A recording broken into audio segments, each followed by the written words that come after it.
Hi loves! It's me, Vines Vlogs. Ayan, nandito kami sa Dingalan, Aurora. At this moment, 6 AM na. Nag-iintay kami ng sunrise, pero wala. Dahil maulap siya.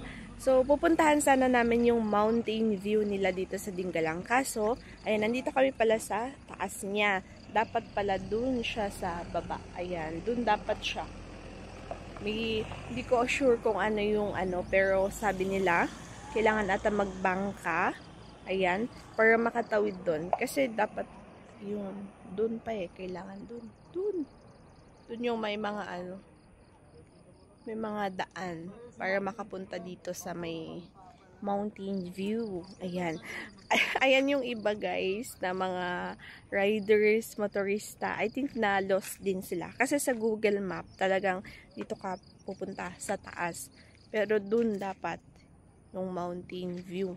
Ayan. Kaya madami yung medyo na nalito din. Na lost.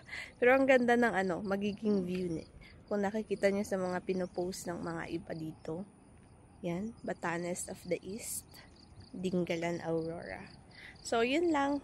Quick update sa life. Charot. And ayun, pakita ko pala yung view. Ayan, ito yung lighthouse. Tapos dito sa baba niya, yan yung view deck sana. Para dun sa mountain view. And ayan yung view natin. Yan yung kanilang Dingalan Beach. Nasa baba yan. And ayan yung view. Nandito tayo sa may cliff niya. Kaya nakakatakot. But anyway, papakita ko sa inyo para ayan, makita nyo guys. Ayan siya. So yun, dun yung view deck. Dito banda yung makukuha ng picture. Maganda. Maganda siya. Kaso, medyo tricky siya guys, yung daan papunta dito.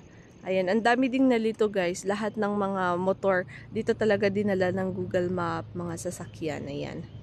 So, for the viewing na lang sila. Buti na lang may ganitong view dito sa taas para at least hindi naman sayang yung pag-akyat. Diba? So make sure magtanong-tanong na lang just in case pupunta kayo dito sa mountain view ng Dingalan, Aurora. Yun lang, loves.